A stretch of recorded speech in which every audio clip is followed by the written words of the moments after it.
It is a football Monday here on Birds 365 on the JAKIB Media YouTube channel. You got your Mac and Mac guys both with their dark shirts on today. I got a little bit of. I always got to go dark, Jody. You like the dark. I think mine is actually a very dark blue, as a matter of fact. And for those who wonder, it's a girl dad shirt. My daughter gave me this for last Father's Day, I believe it was. And man, I put a t-shirt on because I went out and did gardening this weekend. I had to put a coat on this morning. What the hell is up with this weather, McMullen? It's a yo-yo, Jody. Yeah. What the one day was up to actually the day of the Maxwell Club. So it was like 75 degrees. It was beautiful. Beautiful that day. Yeah. And now we're back putting coats on. All right. That is to portend things to come for the Philadelphia Eagles. We'll determine over the next 2 hours here on Birds 365. Yeah, it's been busy since last you and I talked. You mentioned the Maxwell Club. You headed down there on Friday night. Unfortunately, I could not attend. I heard it was an outstanding program and a good time had by all.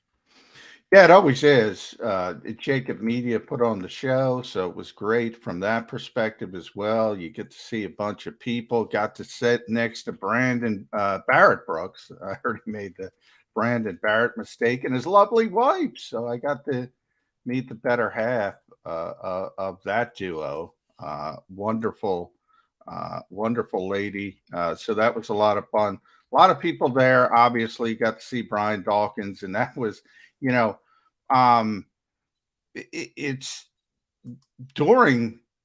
I joked about it. I wish you were there, Jody, because the Eagles had not been doing anything, and not been doing anything, and not been doing anything. Then all of a sudden, all right, I'm heading down to Atlantic City for the Maxwell Club. Then they're doing things. And obviously, it was about 10 minutes after I sat down, the news broke that the Eagles re-signed Anthony Harris, and Rodney Mcleod happened to be there. And I can just say that Rodney does not think he's going to be back with the Eagles, which is my assumption as well. So we'll see how that shakes out as well. But it was interesting from that perspective. But a great event overall. Can't give it enough recommendations, 5 stars, whatever your standard is. If you get a chance to go next year, it's great.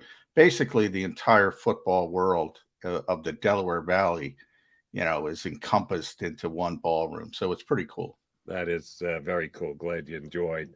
And you mentioned the fact that things started to pick up after you and I got off the air on Friday, the first of which was Fletcher Cox, gone. See ya later. Bye. No longer a Philadelphia Eagle. An all-time great defensive tackle for the Philadelphia Eagles, flat out released by the Birds. And then in less than, 6 hours, 8 hours, somewhere thereabouts. And it's still not even official, but the word started to come out that Fletcher Cox was coming back to the Eagles on a 1-year contract, re-signed. The cap numbers, and we'll have our cap expert on a little bit later to try and clear some of this up, because I'll be completely honest, I don't understand exactly what was accomplished by releasing Fletcher Cox and then re-signing Fletcher Cox, which seems to be almost the exact same contract. Maybe they save a couple $100,000, maybe they save $1 million, and we'll get Brad Spielberger from Over the Cap to jump on with us and explain it to us. I guess it's Howie Roseman doing his number crunching magic with the salary cap. John, if you can explain it to me, I would love to learn. I don't quite. Well, we tried. I gave it. That's the reason I got Brad on. So I want Brad to explain this, and I'm going to get out of the way. We kind of got into this on Friday. By the way, did I say Brian Dawkins? I had Brian Dawkins on my mind because he was at the Maxwell Club, but Rodney was there. And he got the humanitarian award. Rodney doesn't think he's back. So if I screwed that up, you said you saw both of them.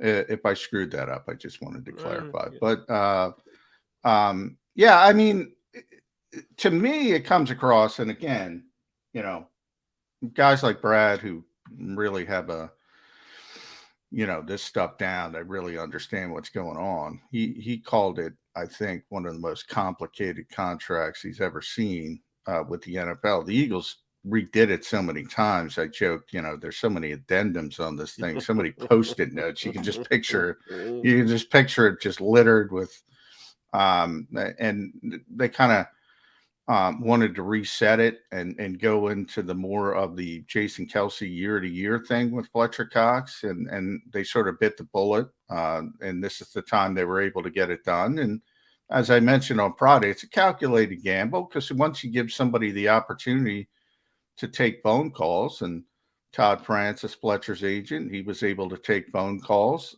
presumably, and if somebody showed up with 2 years and maybe up the guaranteed money up to $20 million, you might lose the guy. So it was a little bit of a calculated gamble, but it was pretty clear early on, just by the way the Eagles handled the release, that they had a good indication they were going to be able to get him back. And, it was just sort of resetting from my perspective from this contract that was over leveraged from pushing the can down the road. Remember, we always talk about roster building.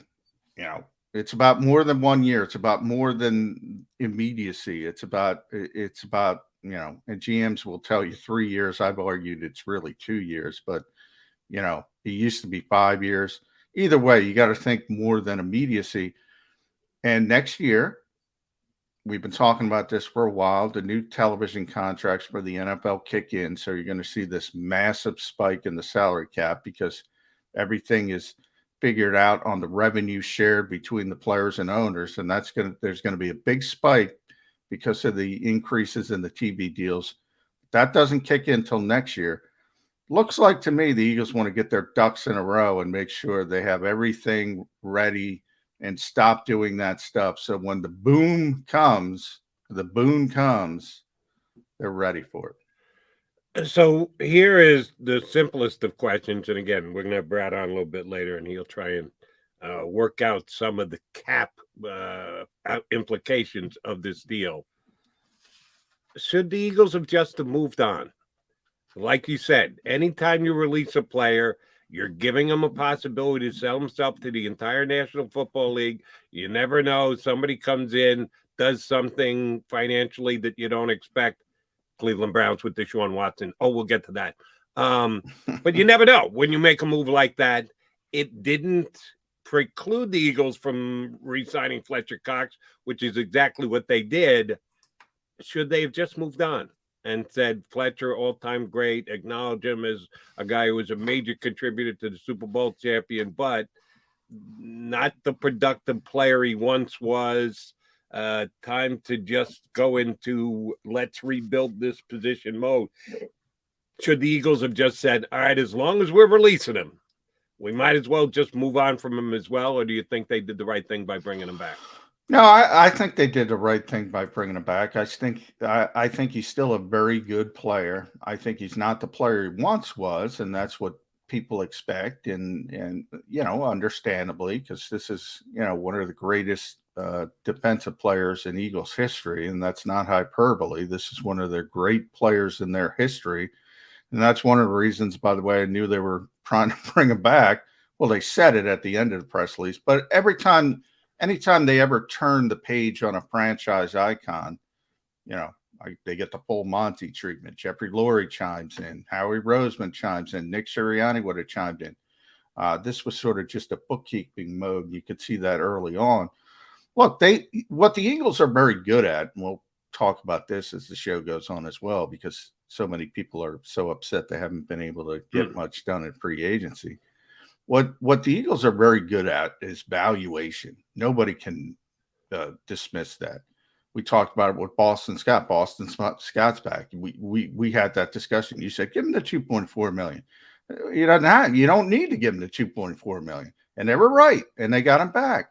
And they got him back at a more, at a better number for a third string running back. They're very good at valuation. Now, you can talk about evaluation, which is probably more important, but that's a different discussion. And that's, more hit and miss. But they kind of understand where everybody fits in, where everybody should be. This is still a really good player. He's not a superstar like he once was. Very unlikely they're going to be replacing him. And I'd like, because the thought process is, well, Javon Hargrave is better than Fletcher Cox now because he had the sacks, and he tied with Josh Sweat for the sacks lead. And Fletcher didn't have a big sack number.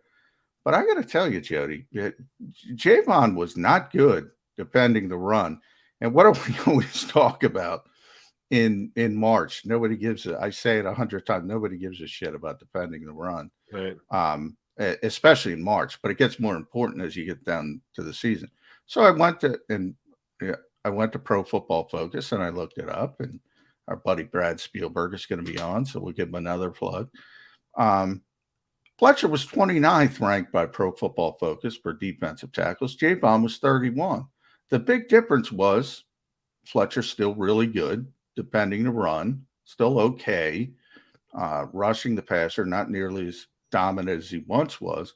Javon was really good rushing the passer, really bad. I think he was 105 of 110 defending the run. That's how bad he was. They need this player. They still need this player.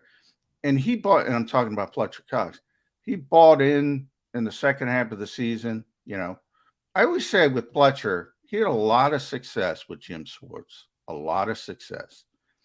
And if you look at it from the player's perspective, you know, he's playing 3 technique. He doesn't have any responsibilities. The head coach is there. The defensive line coach, Jeremiah Washburn, said, go get the quarterback. Just, you know, have fun. Just rip, you know. And all of a sudden, Jonathan Gannon shows up. Well, we're going to play a 3 technique, but sometimes we need you at 4 eyes. Sometimes we need you at 5. More buried fronts. They want to have different looks on different downs to try to confuse the quarterbacks, which didn't work that well. But nonetheless, that was the plan. He didn't like it. He was used to the other way of doing things. He had a ton of success the other way of doing things. And it took him a while to get used to it. But once he got used to it, and once he had his sort of little venting session, everything was fine. And they turned the page. And I do think people assume, like, if you argue with somebody or you argue with a coach or a coach yells at a player, that, okay, that's it. They can't get along. It's not that case at all, you know. And these two get along now. And they wanted him back. They got him a play. Now, everything comes down to money, and we'll talk about Deshaun Watson with that. Ultimately, everything comes down to money. And I'm not saying if another team didn't come in here at last minute and offer him 3 years with significant guaranteed money that went far above the Eagles, he'd be gone. He'd be out of here.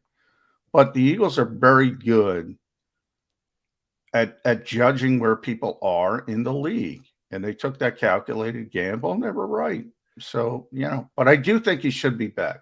Right. And here's, and that was the question I asked about, just on a talent and a football non-money side, was the right evaluation made to bring him back? And you're right. Unless Milton Williams becomes a full-time player next year, or the Eagles are going to use one of those first-round draft picks on a defensive tackle, which they still may.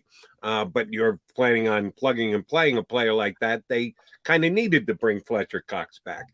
I'm glad you brought up Boston Scott. You're right. Howie Roseman judged the market.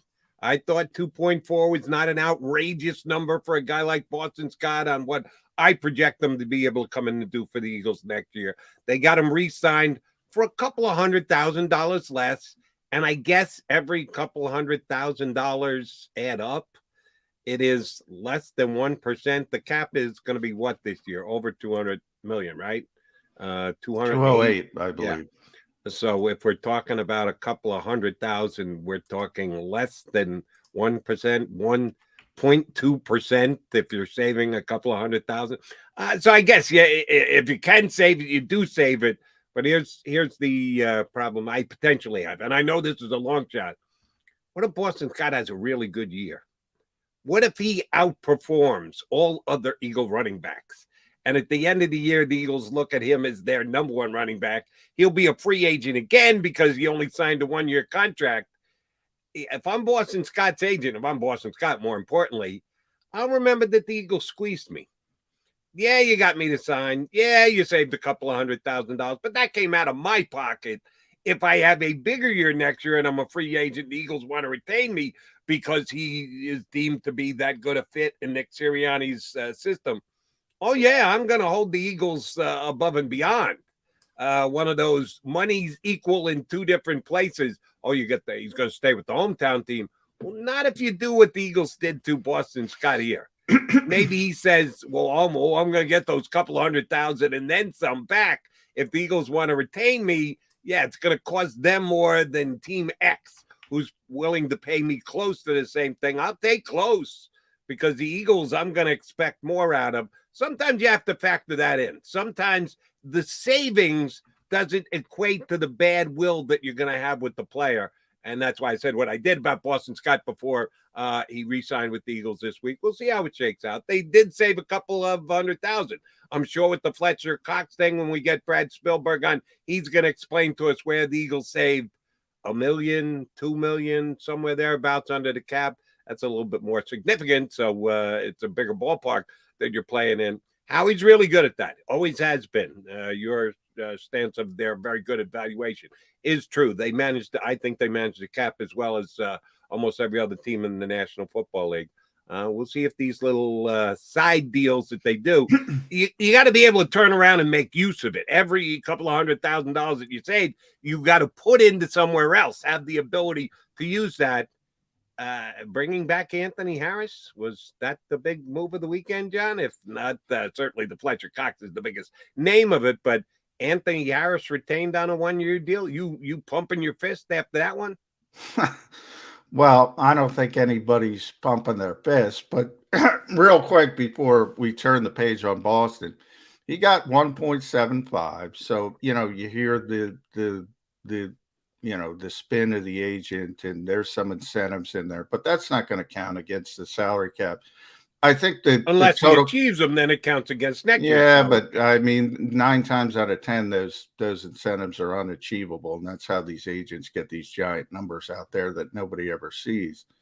The total guarantee $1.1 million, so that's the real value of the contract. So it's a little bit more significant. But yeah, from a playing perspective, well, look, which one is it? The contract 1.75 or it's 1.1?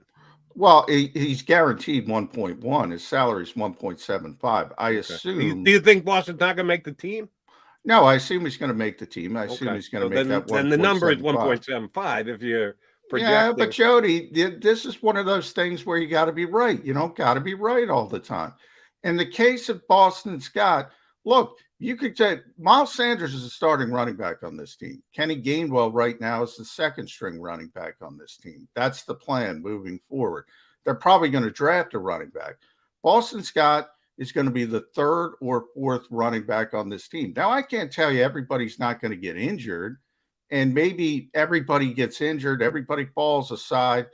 Everybody doesn't play well. Boston gets his chance and opportunity and plays lights out. I was going to be up anyway, even if they gave him the $2.43 million. So you can't run your team like that is all I'm trying to say. The Eagles made the right valuation. We kill Howie Roseman when he gets stuff wrong, and I'll kill him right now with the safety position. And you got to give him credit when he does stuff right. In this indication, he did stuff right. Now, with Anthony Harris, and there's two different sort of balls on this particular thing. It's sort of like wide receiver as well. The Eagles know they have to get better at the position. They tried to sign Marcus Williams. They were in on Marcus Williams. Baltimore went to a spot they didn't want to go. We talk about valuation. The New York Jets, I think, offered more money. I've heard conflicting reports. I was told both the Jets and the Ravens outbid the Eagles for Marcus Williams, but some other people heard some different things and said the Eagles were close to what Baltimore offered. I don't think that's the case, but here nor there. So there's two different things. Like this is a results-driven business. So when you don't get results, like the Eagles haven't been able to upgrade a wide receiver, they haven't been able to upgrade at safety.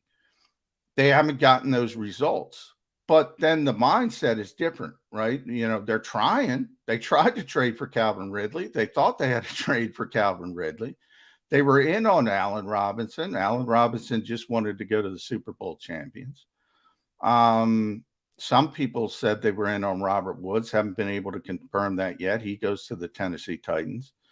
There was another receiver, Christian Kirk, and we all know the money he got was just ridiculous. You can't pay him that. They're paying him like he's the 2022 Jerry Rice. That's absurd what Jacksonville gave him. And the same thing with Marcus Williams at safety.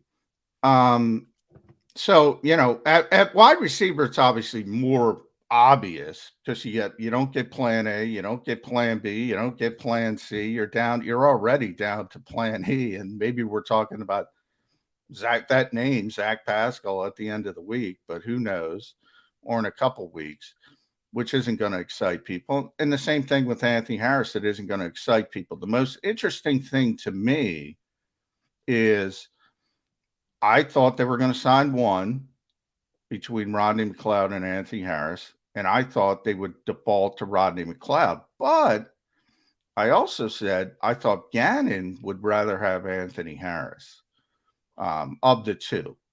Now, neither should be sexy to the fans because they're both declining. Let me jump in there and ask you a question.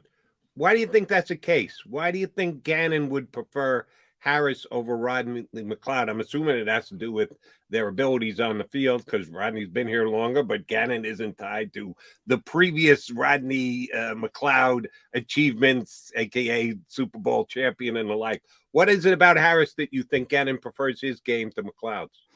Well, one, he's been around Harris more than he's been around Mcleod, so he's very comfortable. He's very familiar with the player. He was in Minnesota when Anthony started his career, so Anthony's got a better feel for what Jonathan wants to do, even though Rodney's been here much longer for the Eagles, but that was obviously Jim Schwartz. So I think Anthony was a better fit for Jonathan. That's why they went out and got him in the first place. I didn't think he played at a level where you would say, but the Eagles have made a big deal about this in front of the cameras and behind the cameras, about this, we're an extension of the coaching staff. And a lot of that is always lip service. I certainly think it was lip service during the Doug Peterson era, to be honest. But they do seem to be trying to be more cognizant of getting players that fit what their coaches want to do. Hassan Reddick, perfect example of that. That position didn't even exist under the old regime. And now they bring in a player, a big money player for them, certainly, at a position that didn't even exist 2 years ago in Philadelphia. That's one example. Anthony Harris was one example. Eric Wilson was one example. Not a good example, but he was an example of a player they thought could fit a particular scheme. They do seem to be trending in that direction a little bit more. And I think this was, hey, who do you want? One of the two, to Jonathan Gannon. And he said, well, I'd rather have Anthony. And that's some of they're going to get a safety. Might be in the draft, might be still in free agency. They're going to get another safety.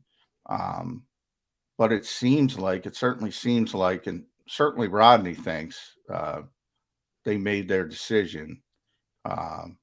And you never say never, but it doesn't look like Rodney's going to be back. Eagles at safety. Here's Epsy. Just saying. Well, they like Mark. Yeah, I mean, Marcus played very well last year, to be honest, in limited times. Now, there's a lot of players that can play well for limited, like a good backup infielder, utility man in baseball. There's a lot of guys who are good when they got to play a day a week, and they can play a bunch of different positions, and they become very valuable. And then the more they play, if somebody gets hurt, they tend to get exposed. That's what you have to see with Marcus Epps. If he's forced into playing, can he keep up that level of play over an extensive amount of snaps, or opposing offense is going to figure out, hey, 22's on the field. Let's take advantage of that. It's interesting. But the Eagles are going to get a safety. They're in draft, or they don't even like Kayvon Wallace a little bit at this point. I mean, they're going to get a safety if it's in the draft, even for depth purposes, still on free agency. Everybody wants somebody's to got to honey badger. start. Depth is nice. Don't you have to get your starters in place and then worry about your depth rather than get your depth and go, yeah, we still had a starter position. Well, if you find a way, do we have depth at safety? If you find a way to get Kyle Hamilton because he ran a 4.6 and he falls, then your issues are solved. Right. Then you have, you know, the kid Baylor. I know people are talking Petrie from Baylor, I think his name is Jalen Petrie.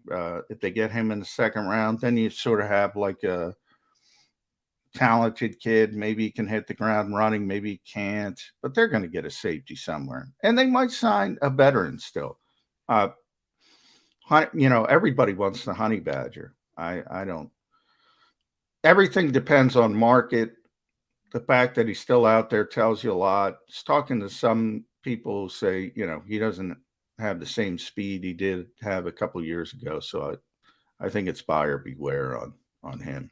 When you say they're going to get a safety, I'll take it your word, but we probably could have said the same thing last year with they're going to get a linebacker, and then they got Eric Wilson. So just acknowledging. Oh, yeah, they might get the wrong safety. I'm not saying they're going to get a right. That's the point safety. I'm trying to make here. Just saying they're going to get a safety doesn't do the laundry for me. Get a safety that can step in and start and be an average player. I'm not even asking for above average. I'm not asking for great like the Honey Badger. I want a competent safety. We don't know that they're going to be able to get that just yet. All right, he's John McMullen. I'm Jody McDonald. We are the Mac and Mac guys. We told you Brad Spielberger from Pro Football Focus and overthecap.com is going to come on and try and help us understand and break down the details of how the Eagles saved money, what Howie Roseman was able to accomplish to give himself more wiggle room under the cap with the release and then re-signing of Fletcher Cox. So we'll get Brad up here in hour number 2. But when we come back, we'll talk about the new quarterback of the Cleveland Browns, who absolutely could have been the quarterback of the Philadelphia Eagles. For all those who said, oh, he didn't want to come here. He didn't want to come here. Nothing the Eagles could do about it. Well, he wasn't going to Cleveland either. He didn't want to come here. Shockingly, he got re-added to the Cleveland Browns, and now he is a Cleveland Brown. Remember what I texted you 10 days, it was probably 5 to 10 days ago, about why Deshaun Watson wasn't coming here? Remember when I texted you and I said you can't mention it on the air about his relationship with Jalen that he developed with Quincy Avery? Well, now you can mention it. Yes. I know exactly. I know exactly what you're talking about. And now you can mention it because it's out. Yeah, now you can mention it because here's what I say to your text: baloney. Does not hold any water. If the Eagles had come up with $240 million guaranteed dollars, here's what I think Deshaun Watson would have said about his relationship with his quarterback coach, who happens to be the same quarterback coach as Jalen Hurts. Oops, sorry. No, that's my belief. Here's why it matters, Jody. Here's why it matters. And it's widely reported, so you can dismiss it all you want. It's 100% accurate. The Eagles, Houston set down the parameters for offers, and the Eagles were one of the teams that called. And this part might be hyperbole, but what I was told, they were turned down in 5 minutes. They were turned down in 5 minutes through Deshaun Watson and his agent, David Mcleod. I always screw up his name, but he deserves a ton of credit.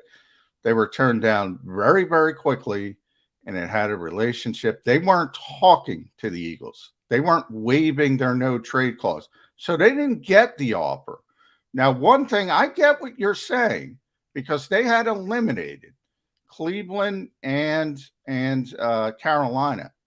And then David circled back and said, hey, all right, last chance.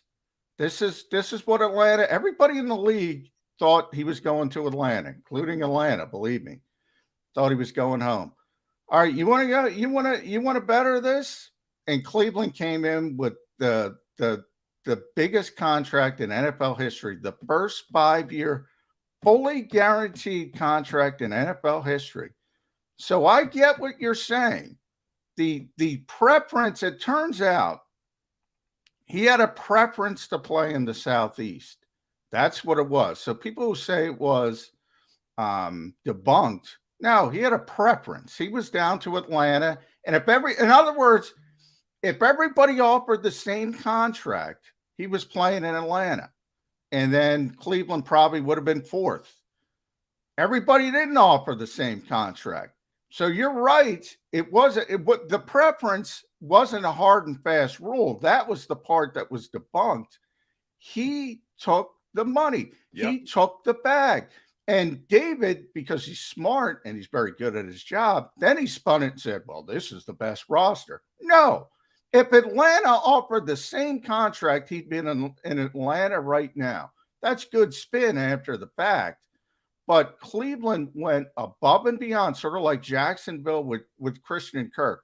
Now, I will say the Eagles never got an opportunity to be in this bidding, Jody. I will say there's no stinking way the Eagles would have matched this contract. So even if they were allowed in the bidding, they wouldn't have won. However, the part that I texted you days and days ago is 100% true.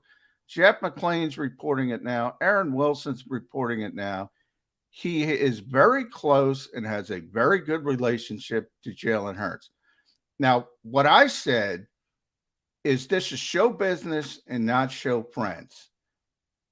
But you're right from that perspective. If there were two options, it would have been, I'm sorry, Jalen.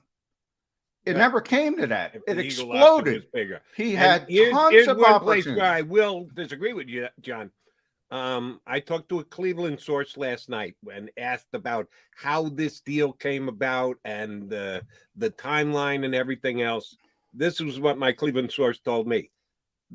It wasn't the agent going back to Cleveland going, hey, we'll let you take one more shot here. No, the Browns were the ones who reached out and said, we're willing to redo our offer because they had heard when Carolina had been eliminated, some of the details of what their offer was in a restructured contract to him came out. And they had been either advised, told off the record that that was the reason that he had moved away from Carolina was their restructuring, their extra money that they're tacking on just wasn't good enough. And the Browns came up with the belief that, I guess this could be the driving force. So they came both barrels with an unbelievable guarantee, every single penny, $230 million offer. That was the main moving force behind Cleveland doing what it did. Yeah, I mean, I was told, it was a money deal more than anything else. I was told it was Cleveland never gave up, even when they were ruled out. So, that's sort of like, all right, maybe they initiated, maybe David initiated, maybe David gave everybody one final shot, maybe they initiated. But it was about money. That, to me, is the key part. It was about money. It wasn't about anything else. But from that, so I get what you're saying. If the Eagles offered $200, the problem is the Eagles never got into the party. They weren't allowed in the party because Deshaun wasn't going to consider the Eagles. And I've said this from the start. There's a million reasons. It could be weather. It could be money. It could be location. It could be all of those things balled into one. We saw it with Devontae. Devontae Adams wants to play with Derek Carr. I have no stinking idea why, other than they're good friends from their college days. But it doesn't make any sense from a logical sense after you played with one of the greatest quarterbacks of all time. And I like Derek Carr, and he's a good quarterback. But come on, you just played with the best ever or one of the best ever. It doesn't make any sense. But so because it doesn't make sense, and by the way, it doesn't make sense to me either, Jody, because it doesn't make sense to you or me. That is the reason why Deshaun Watson wouldn't consider the Philadelphia Eagles and never wavered for a calendar year, never wavered for a calendar stinking year. They were never in this thing. Never. Oh. They got, and for all those reports and all those people, how he's going to pop up like a whack-a-mole and he's going to get to, no, they had to turn the page after the 5 minutes, and it might have been 10 minutes. Everybody has all this hyperbole in these types of situations. And Cleveland might have initiated, David might have initiated, back and forth. Bottom line is it was money. It was the fully guaranteed money. And at the end of the day, the Eagles weren't going to offer that anyway. Right. So, and that's the point I was trying to get to.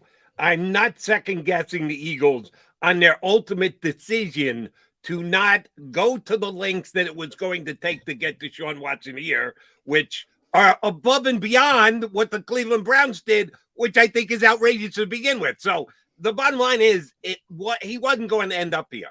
But those who said he had no chance, they were eliminated. They couldn't get involved. They were eliminated.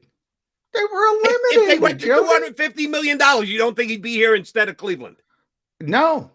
Okay. Yeah, then you and I are going to disagree. I think what Deshaun Watson showed with his actions, the dollars outweigh everything. He had eliminated Cleveland, and all of a sudden he's the Cleveland Browns. And that's really simple for me to read into it. Then why would the highest bidder wins? Then why wouldn't he? Yes, the highest bidder won. You have to be, if you're at Sotheby's, you got to be let into the auction to be the highest bidder. If you're not let into the auction, you can't be the highest bidder. That's my point. When the Cleveland Browns were eliminated and told, sorry, you're no longer in the mix, guess what? They were on the same footing as the Philadelphia Eagles. No, they weren't. They were a finalist. They were let into the They were a finalist who was eliminated. Yes, but the Eagles and then they got back in, so why couldn't the Eagles get in? Jody, I know you understand this. They weren't allowed to bid.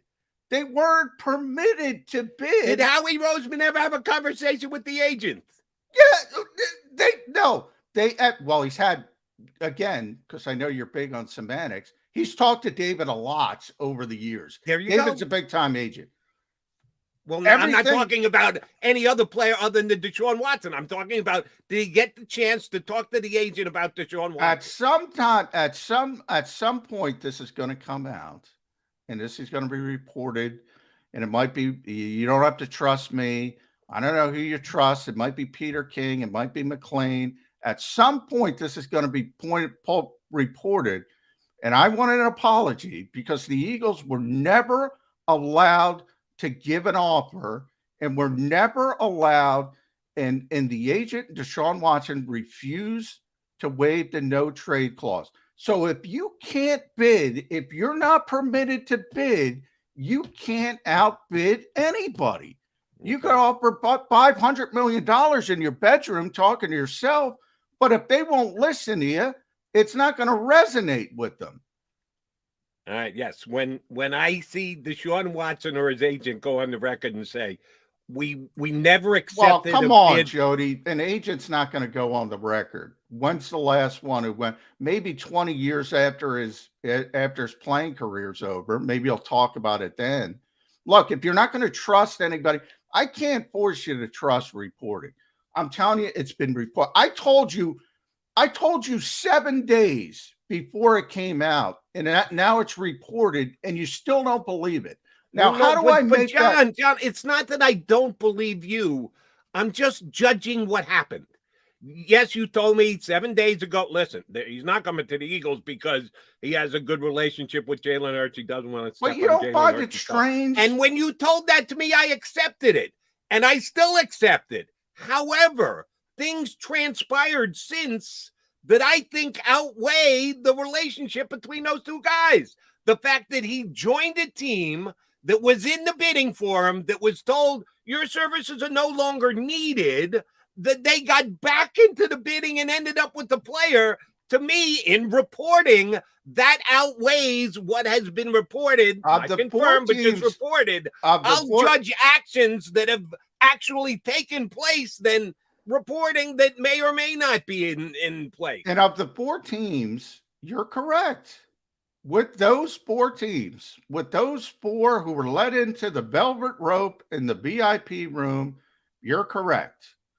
With those 4 teams, The Eagles were not one of those 4 teams, and they were not one of the teams that were because there were 2 phases.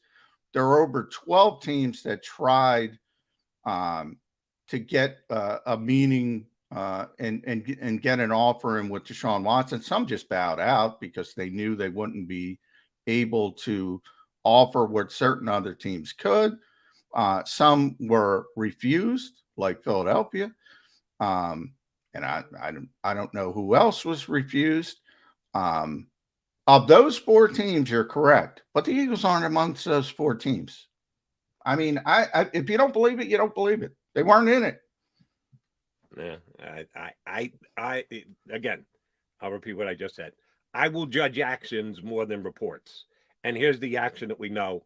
There was a team that ended up with the services who were in the bidding, came out of the bidding. It was down to just 2 teams, and then they got back into the bidding. How did they do that? By putting an unbelievable amount of money on the table. And I got to believe anyone else who reached out to the agent, at least expressed an interest in the player, could have done the same.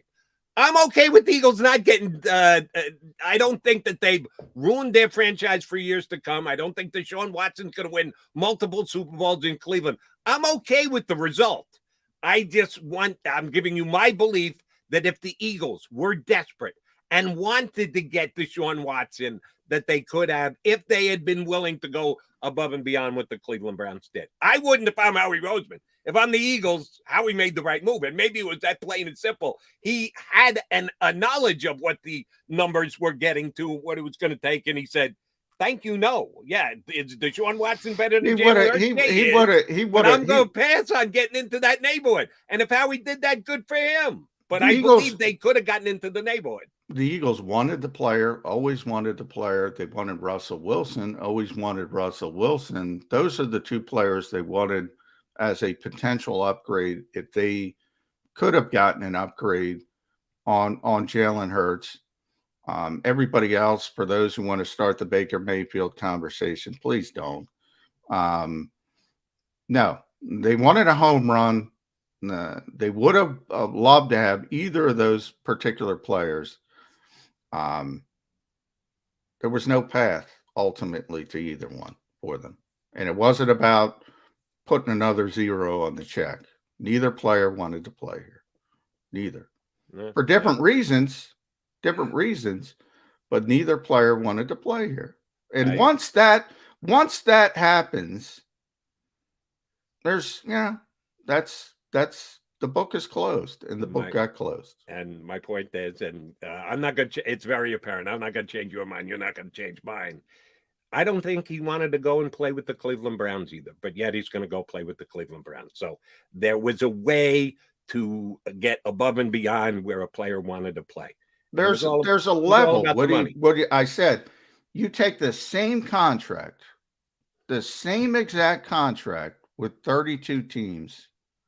He's probably playing in Atlanta, maybe Miami. Oh, yeah. Maybe Miami. Atlanta or Miami, I would say. You take the same exact contract with the 4 teams he's playing in Atlanta. He's playing number 1. He's playing New Orleans, number 2. He's playing Carolina, number 3. He's playing Cleveland, number 4. And he chose number 4 because you're right. He went for the money. So I get what you're saying. I don't think you get what I'm saying.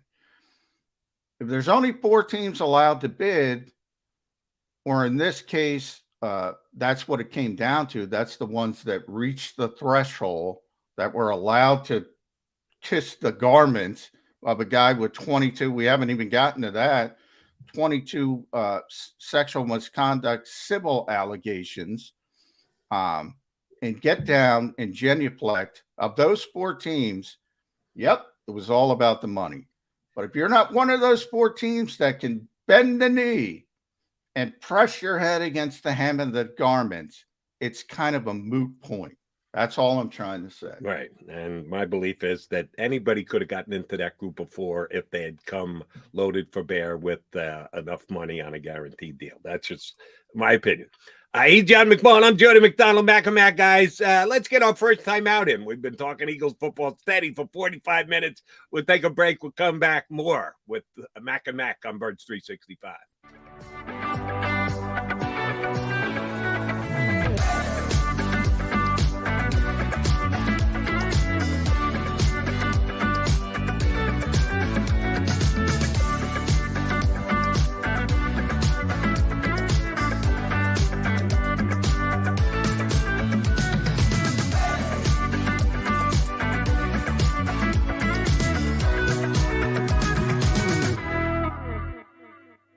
At Stateside Vodka, every new customer gets the world's best rocks glass, free.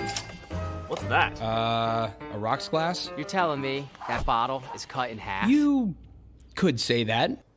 Holy shit. And you're telling me I can get one of these glasses for free? That's right. One free rocks glass per customer with each first-time purchase of Stateside Vodka. So good, it just disappears.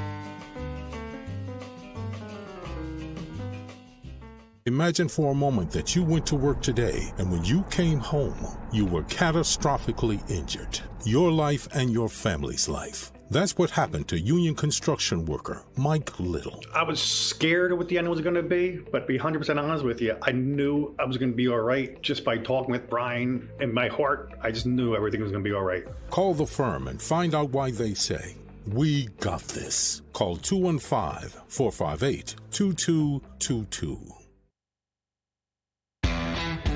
Go for the midnight dares. Go for the memories. Go for the view that goes on forever. Go for the bubbles in your bathtub and in your drink. Go to bed whenever you want.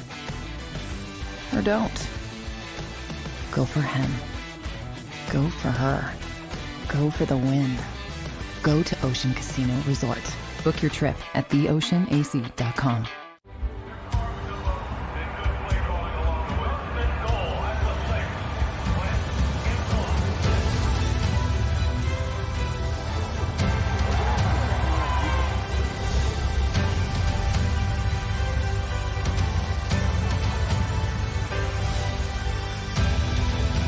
Field of life, First Trust Bank is there for you. Champions on three. 1, 2, 3. Because Philadelphia dreams deserve a Philadelphia bank.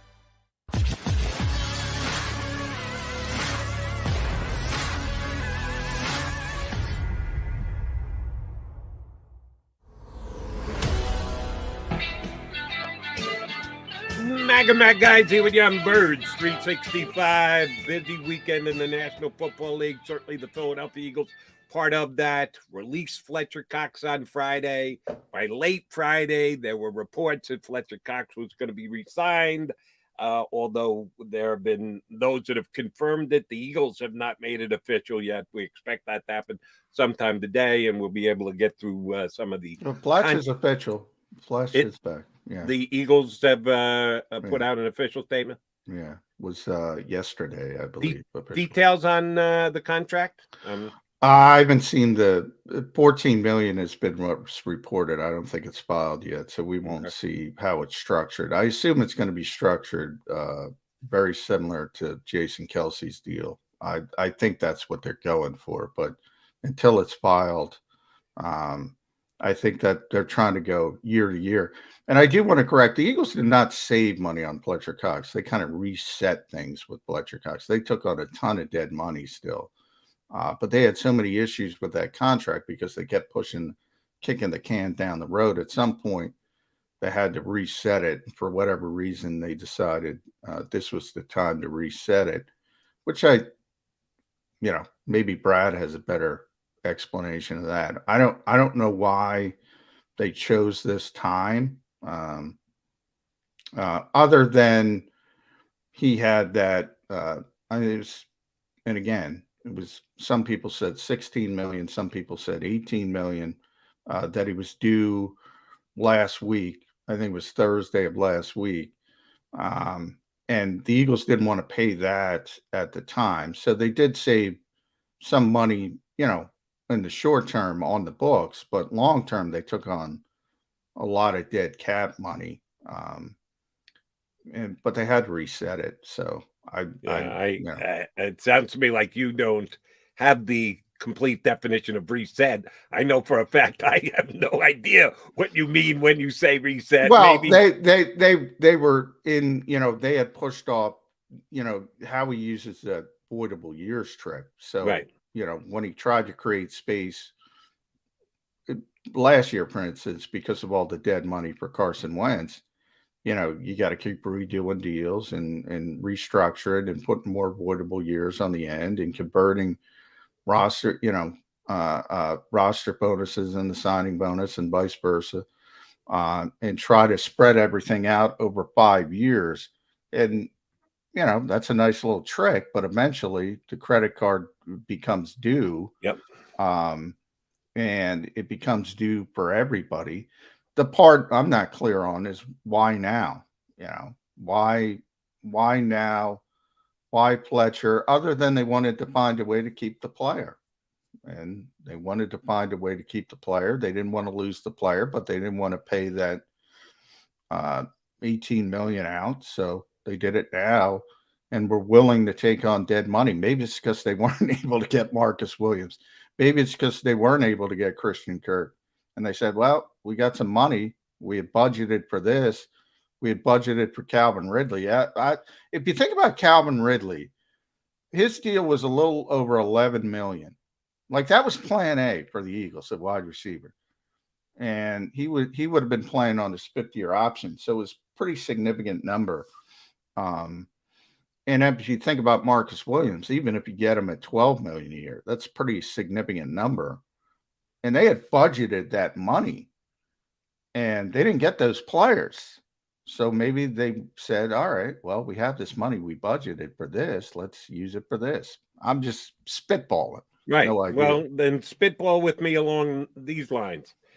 Robert Woods became available this weekend. Allen Robinson, who a lot of Eagle fans were hoping would land here, ended up going to the defending Super Bowl champions, the Rams, who already have Cooper Kupp, who would like to retain OBJ and have Robert Woods under contract. So all of a sudden, not only had that wide receiver room become tremendously talented, it was also pretty damn expensive, and the Rams just couldn't keep those kind of players in line. So they ended up trading Robert Woods, who has been a very good, well above average wide receiver in the league, got a contract, about a $10 million guy. Actually, I think it's slightly less than the guy from Atlanta that you were just mentioning, which was the Eagles, Calvin Ridley, plan A. Well, Robert Woods kind of fell into theirs and or anyone else's laps as a potential acquisition this weekend when they signed Allen Robinson. Damn if the Tennessee Titans didn't move in quickly and make a deal for him for a 6th-round pick. Is that all? Now, I know he's coming off a major injury, missed the end of last season, could only watch the Super Bowl celebration from the sidelines, but had played very well in the first half of the season before OBJ ever showed up for the Rams. Has been right there with Cooper Kupp, 1 and 1A the last several years in the Rams team that went to the Super Bowl a couple of years ago. Woods was a big part of. I'm going to forget about Super Bowl Sunday because it was one of the poorest offensive showings in the history of the Super Bowl. But they got there under Sean McVay's system. A 6th-round pick? Why didn't the Eagles offer a 5th-round pick for a guy like Robert Woods? Yeah, this is one that this is a player that now there's a lot of things. He's going to be 30. We know 30 is dirty word in the NFL. You mentioned the money, $10 million, a little bit better than Ridley, but Ridley's younger. I thought you said Ridley was 11. Yeah, a little bit lesser, but Ridley's better younger. as in better Yeah. for the Eagles, right? Yeah. Okay. You have the injury as well, so who knows? With injuries, maybe they're concerned about that. But I mean, this guy is a tremendous route runner. I mean, top 10 in the NFL. Great blocker, does all the technical fundamental things. So we talked about adding a veteran to that receiver room. Like this guy could be of immense help to Devontae Smith and Quez Watkins specifically. Just he knows how to play. So yeah, I would have given up a 5th-round pick for him. Now, I did say one report that said the Eagles had interest and he steered towards Tennessee for whatever reason. I don't know if that's the case. I don't have any information on that. It could be another indication of, I don't know, maybe he likes Nashville. I don't know. We are in the player empowerment era. We just talked about a lot with Deshaun Watson. Who knows? But I think he would have been a perfect fit. I hope the Eagles were involved. I hope they would have considered him. I would have given up a 5th round pick for him. I don't know. They need an upgrade. This would have been, because of the way he plays, because of how fundamentally sound he is. This to me would have been the perfect template of what you need in that room. Yeah, that one I would have seriously considered. And maybe they did. Maybe they did. Maybe they did what? Seriously consider it. Seriously consider. Well, again, I hate to be such a bottom line guy, but what does seriously consider do for you? Well, this is one of well, I understand from the fans' perspective, they only care about results. And I said there's two different things. Yeah, it's a bottom line business. You don't get, but for the people, like I've gotten this question so many times, I wrote about it on Sports Illustrated over the past couple of days. I get this question: are you surprised how non-aggressive? Are you surprised that Howie Roseman hasn't been aggressive in free agency? I've gotten that question a million times. Now free agency I take as the whole off season, so not just signing players. They tried to get Calvin Ridley. They tried to get Christian Kirk. They tried to get Marcus Williams. They did get Hassan Reddick. They were in on Allen Robinson. They didn't get any of these players. So to me, it's two different questions. The bottom line business, they're not succeeding. But for people who are saying, why aren't they being aggressive? I don't think that's necessarily the case. And Ridley would be the best example. I mean, they thought they had the deal done. And if they had Ridley here, people would be ecstatic. They go, well, we got Ridley, we got Reddick. They'd be ecstatic. One little thing like that completely veers off your plan, and then you got to be good. And you got to have the contingency plan. They obviously did, but they can't get it done. And I don't blame them in the individual decisions. I'm not paying Christian Kirk that. I don't think Allen Robinson considered them when the Super Bowl champions came calling. I just don't. I think that was the case. He wanted to go play out there. I don't know about Woods, as I said. Would have made perfect sense to me if I were a GM. But I think they're two different sort of questions. They haven't succeeded. So you're right to point that out. But I don't think it's necessarily an indication of lack of aggression. I think that's certainly fair. And you want your general manager to be aggressive, and you want him to be open-minded, and you want him to be in on every conversation. At the end of the day, you turn the cards over, there's a winner and there's a loser. And it's like playing cards. You can bluff, you can represent good cards. If it plays all the way out and you got to turn your cards over and you don't have the best hand, well, then guess what? The other guy rakes in the chips. So I like an aggressive player. I like an aggressive general manager. I'll believe you when you tell me Howie Roseman was in on a lot of things. He was aggressive. It's a seriously results-oriented business, and the only thing that matters are the results. And I wanted to bring this up, and I want to bring this up with Brad, but I want to run it by you. Because I saw, and it wasn't Brad Spielberger, but it was one of the other Cap guys who was talking about Woods, and he mentioned something about, I'd never take on that contract. If the Rams aren't paying part of that contract, I wouldn't take on that contract for a 30-year-old player coming up in injury, blah, blah, blah. And Tennessee's a team that needs to reset. And I'm looking around, I'm like, where are we with this cap stuff?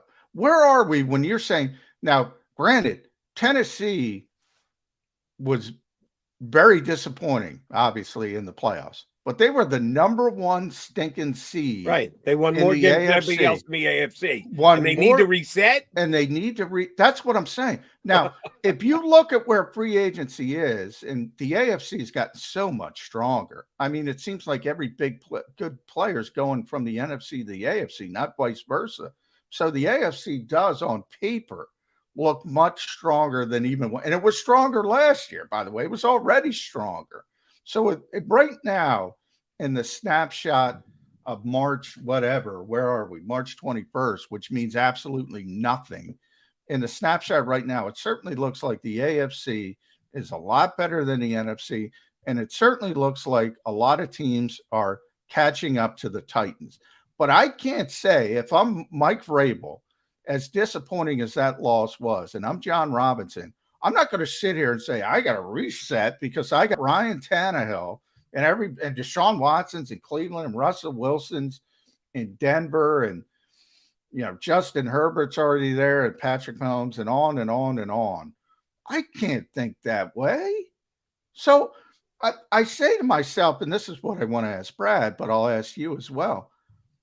Are there any good contracts? Because every time I say, oh, that's too much money for this guy, that's too much money for this guy, that's too much money for this guy. Are there any good you have to pay good players at some point, right? I mean, what, you can't pay anybody? Where are we in this, Jody? Yeah, I don't get it. You and I certainly agree on Robert Woods that he's well worth $10 million for next year compared to the other wide receivers, compared to what wide receiver contracts are, compared to a minimal cost of a 6th-round pick in exchange for a guy who's a Pro Bowl level tight end. The only question is coming back off the injury, but as you correctly pointed out, Ridley was their number one choice this offseason, and we're this close to getting a deal. He walked away from the team in the middle of the season. He needed a mental break. So if you're the Eagles and you're running shy because, he's coming off an ACL, well, you were ready to take on Calvin Ridley, who you had no idea what his mental state was. So they proved that they were willing to take a gamble for a very talented football player at a reasonable price, both salary-wise and in exchange. Yeah, they could have gotten the Robert Woods deal done, and they didn't. I don't know why he's in Tennessee, and the player didn't have a no-trade clause, so I don't know how he actually dictated where he was going to end up. Deshaun Watson being able to dictate where he's going to be. Oh, that I understand. He had a no-trade clause. He had the hammer. I'm not sure what hammer Robert Woods had. Your guy, Peter King, actually did it. That's where I got this idea. So I'll give Peter King credit. Excuse me. In his column today, he put 5 contracts he liked. And I'm looking at it, and it's Russell Gage, it's Ted Karras in Cincinnati, it's Rasul Douglas with Green Bay, our old friend going back. It's Miles Jack in Pittsburgh. And probably the biggest name player would be Allen Robinson. He said he liked that for the Rams, who got 3 years and pretty significant money. So he's the one, at least a little bit of outlier, but he'd still be considered a bargain. Like, they're all bargains. Like, I'll sit here and tell you right now. John, which is it? They're all bargains or they're all bad contracts? Which are we talking about? No, these are good contracts. He's saying these are 5 contracts I like. So I'm saying nobody likes any contracts. These are the 5 contracts Peter King liked. So, but they're all bargains. I'm saying to myself, now I think like everybody else. I mean, if you judge by precedent, Deshaun Watson is wildly overpaid. Wildly overpaid. Not even bringing in the fact he hasn't played in the calendar year, or he has 22 sexual misconduct allegations still hanging over his head from a civil right. Even if I put that off to the side, as a player, he is wildly overpaid. But I guarantee you this, Jody, he's going to mean a lot more than the Cleveland Browns than any of those 5 schlo-mos. So, I mean, that's what I'm trying to say. Like, where are we that nobody's worth anything? And we're looking at, oh, this is a good deal. This is a good deal for an above average player. That's kind of my thought. Like, have we gone too far with this? I mean, you get a good player, you got to pay a good player. That's always been how professional sports is. And now it seems to me like everybody's like, oh, you can't pay. We went through it with the Sixers and James Harden. Wow, how could you bring James Harden in for that? Well, what do you want? I mean, Do you want good players or do you not want good players? John, it's the want of every sport now. You're right to take it to the NBA. It's what it's all about. It's about contracts. If you're living in capped worlds like the NBA and the NFL are, we'd love to just say, is he a good player or a bad player? Will he make my team better? How much better will he make my team? Money is a big factor, and the ability to stay under the cap. That's why Fletcher Cox became an ex-Eagle for 24 hours. One reason and one reason only, money. So you can't avoid it, and that's what guys like you and I do. Certainly Brad Spielberger does, and we'll have him up in about 15 minutes. That's kind of his main gig, is to evaluate how much a player is worth and is a team making a good move or a bad move. We may or may not like it. We may or may not think too much emphasis. No, I don't have a problem. But it's a necessity. No, my problem isn't with people judging it or people. That's what, if people didn't care about it, we wouldn't have a job. I don't have any problem with that part. My problem is the lack of awareness that, good players are, and I shouldn't even use the term good. I should use great players have a disproportionate impact on your level of success than above average players who you might get for a bargain, and you might be out wheeling and dealing some other dumb team. And those are the types of players that you have to pay. And you can't always default to, that's too much. That's too much. You can do anything you want. You can, obviously, any team can do anything they want. So you can always default to that. But, and Howie has said this himself, then the confetti's not coming down on your head. I mean, you're not winning without superstar players. Yeah, but see, that's the funny part of the whole thing. Who is that guy for the 2007 Super Bowl champion Eagles? Who is the superstar player, the guy who... Well, Carson was, but he got hurt. And people dismiss it, but... Carson wasn't getting the money yet. He was on his rookie deal. What are you talking about? No, and that's great. And that's the reason why the Eagles were winning a Super Bowl, is the fact that... But they had this superstar player, and they understood, by the way, obviously things went off the rail, and people can say whatever they want. I'm talking about 2017. Carson Wentz, before the injury, was a superstar player. Whether people want to admit that or not, for that very short shelf life, he was, if he was not the best player in the NFL, he was certainly in the top three. I agree with that. But very short shelf life. Tied superstar money to superstar players to superstar money. Carson Wentz wasn't making superstar money at the time. So you're right. Everybody needs superstar players to win a championship.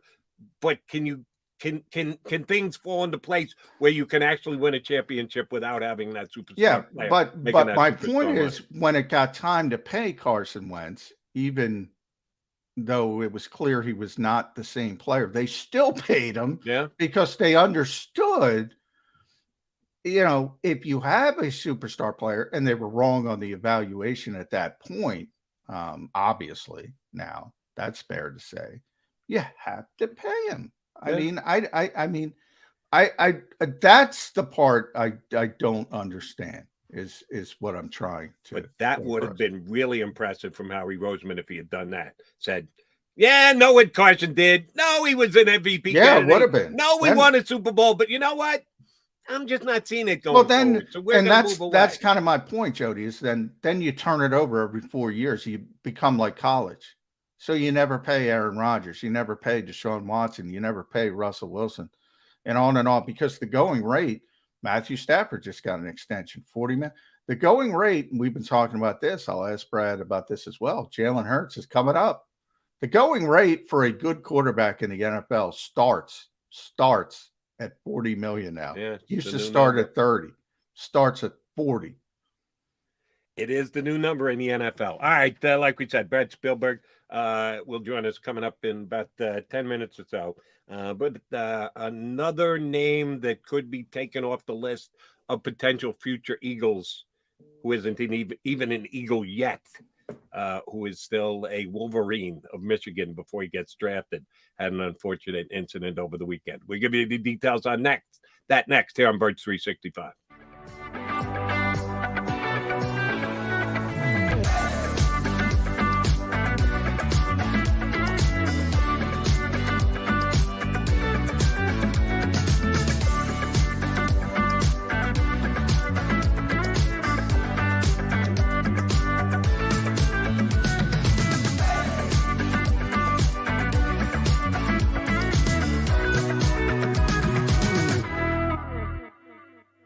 At Stateside Vodka, every new customer gets the world's best rocks glass, free.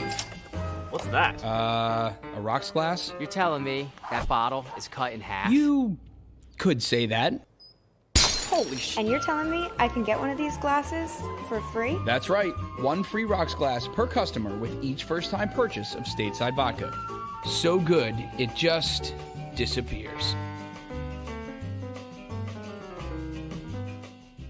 Imagine for a moment that you went to work today and when you came home, you were catastrophically injured. Your life and your family's life. That's what happened to union construction worker Mike Little. I was scared of what the end was going to be, but to be 100% honest with you, I knew I was going to be all right just by talking with Brian. In my heart, I just knew everything was going to be all right. Call the firm and find out why they say, "We got this." Call 215-458-2222.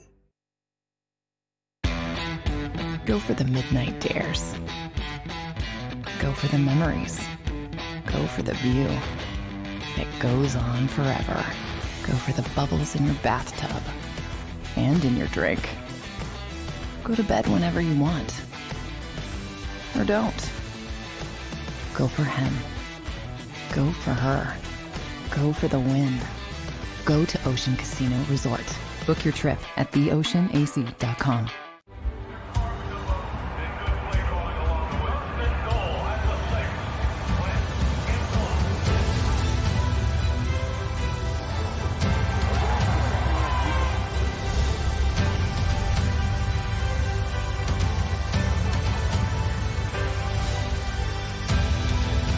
Field of life, First Trust Bank is there for you. Champions on three. 1, 2, 3. Because Philadelphia dreams deserve a Philadelphia bank.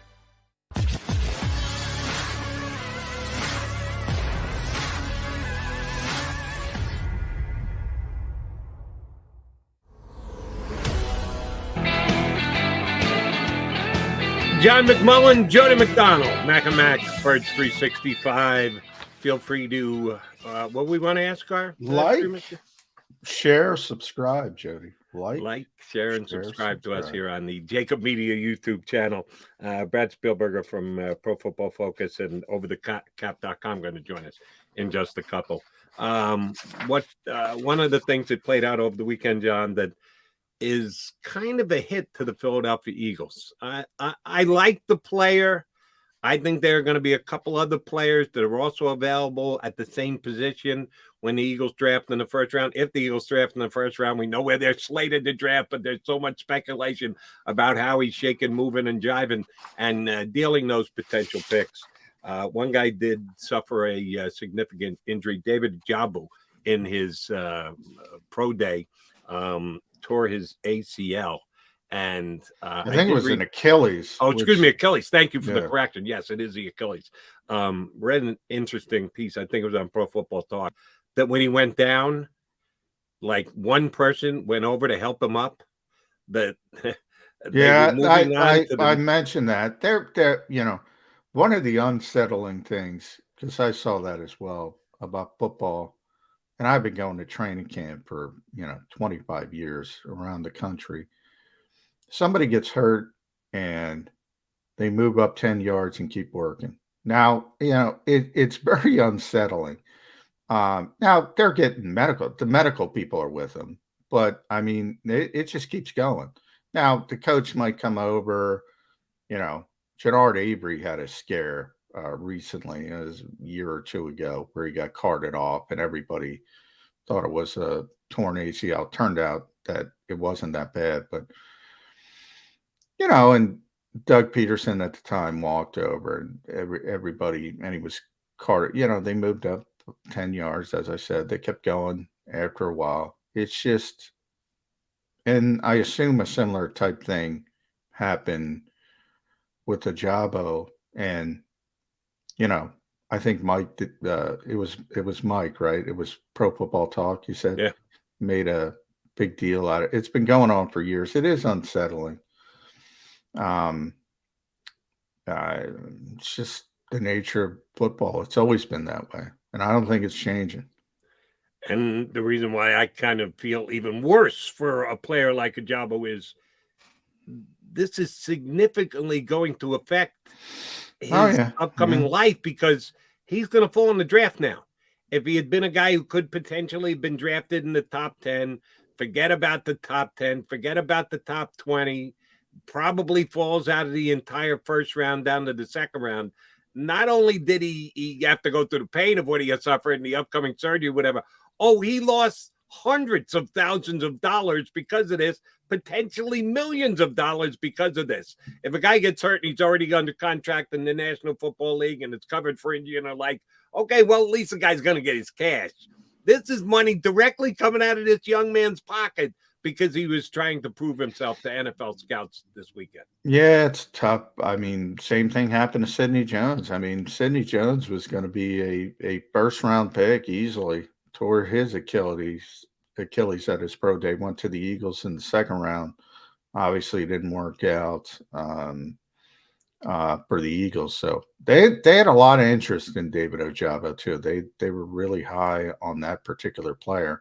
Not to say they were going to draft him, but he was going to be in the mix. Now I imagine they're not even going to consider him because of what went on with Sidney Jones and that not working out. They kind of rolled the dice. It's tough. I mean, I remember Jalen Smith was he got hurt in the bowl game, but he was going to be a top 5 pick. Oh, yeah. And he went down, I think, into the second round. He was able to make up money in future deals before his career started turning in a negative fashion. La'el Collins of the Cowboys as well. You remember that strange? There's a lot of things. His old girlfriend was murdered. It was a horrible story.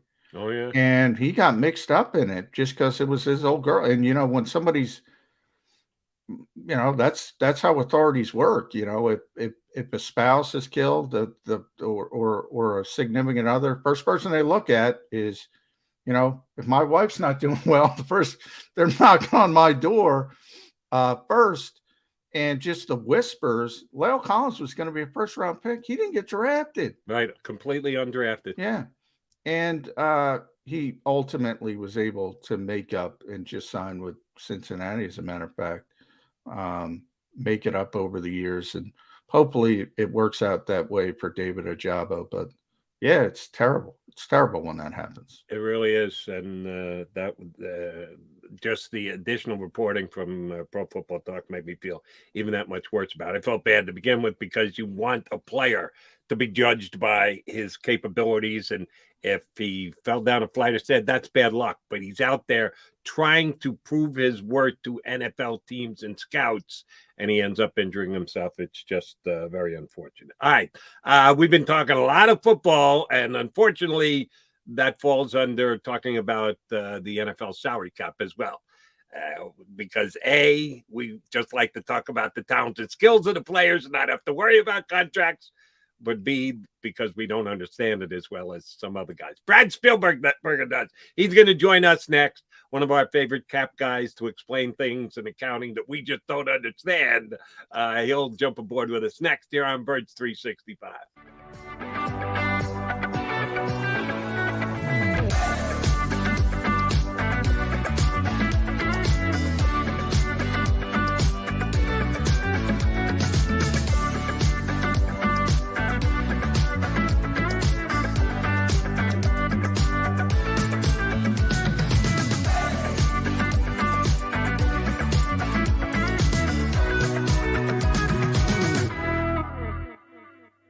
At Stateside Vodka, every new customer gets the world's best rocks glass, free.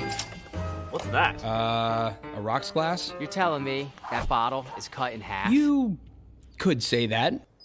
Holy shit. And you're telling me I can get one of these glasses for free? That's right. One free rocks glass per customer with each first-time purchase of Stateside Vodka. So good, it just disappears. Imagine for a moment that you went to work today and when you came home, you were catastrophically injured. Your life and your family's life. That's what happened to union construction worker Mike Little. I was scared of what the end was going to be, but to be 100% honest with you, I knew I was going to be all right just by talking with Brian. In my heart, I just knew everything was going to be all right. Call the firm and find out why they say, "We got this." Call 215-458-2222. Go for the midnight dares. Go for the memories. Go for the view that goes on forever. Go for the bubbles in your bathtub and in your drink. Go to bed whenever you want. Or don't. Go for him. Go for her. Go for the win. Go to Ocean Casino Resort. Book your trip at theoceanac.com.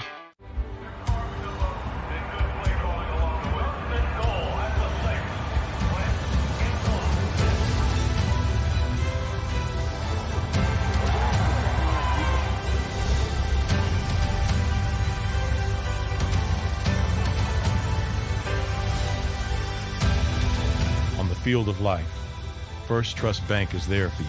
Champions on three. 1, 2, 3. Because Philadelphia dreams deserve a Philadelphia bank.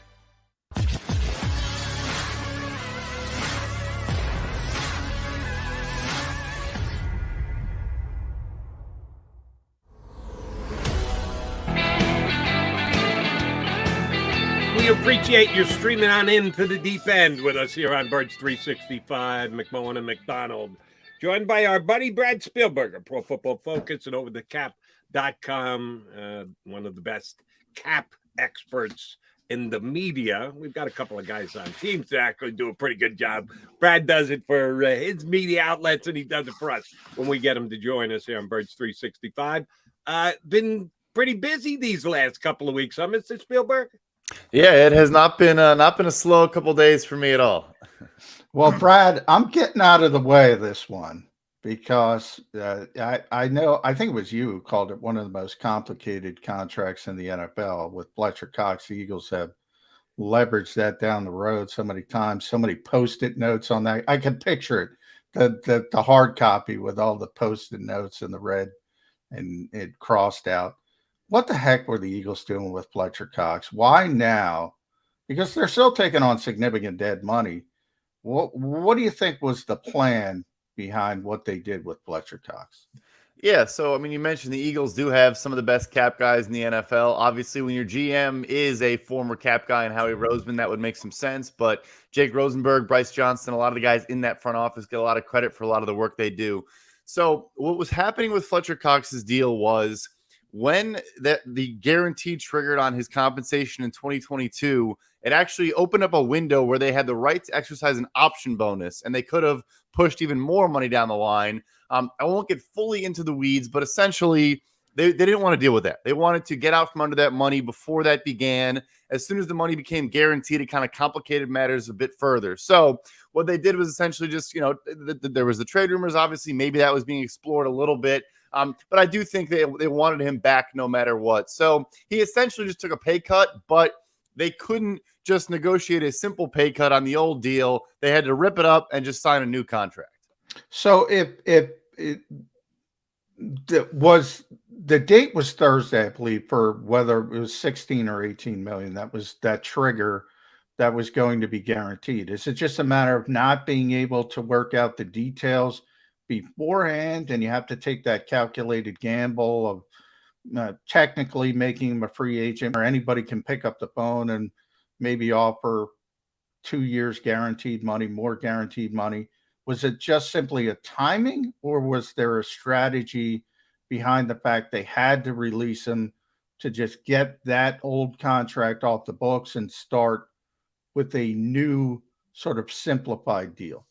Yeah, so you mentioned it at the top that they still did take on a good chunk of dead money, and my guess is, Cox and his camp were in a situation where that kind of gave them some leverage. Where if the team approached them about a pay cut on that deal or kind of reworking it, they could say, "Well, we know it's going to be tough for you guys to kind of cut this contract, and it's going to bring on substantial dead money regardless. So why would we play ball? Maybe give us an extension that helps you guys for 1 or 2 years or something like that."